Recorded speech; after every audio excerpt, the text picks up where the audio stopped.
πίνετε ακόμα πιο πιθανό. Το νερό έχει σχεδόν φτάσει στο λαιμό.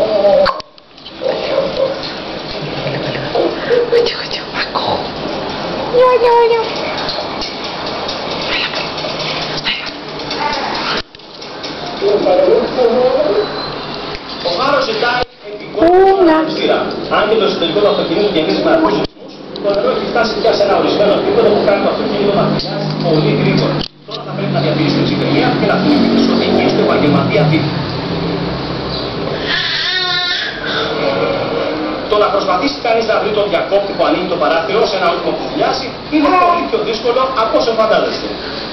Ο Χάρο είναι ήδη φυλακισμένος στο νερό. Επιτέλους βρίσκει τον διακόπτη.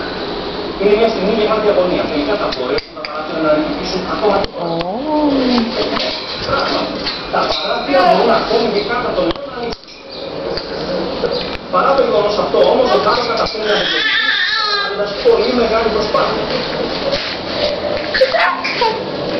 Είναι εύκολο να καταλάβει κανείς ότι σε μια τέτοια περίπτωση ο πανικός που θα επικρατήσει θα είναι πολύ μεγάλος.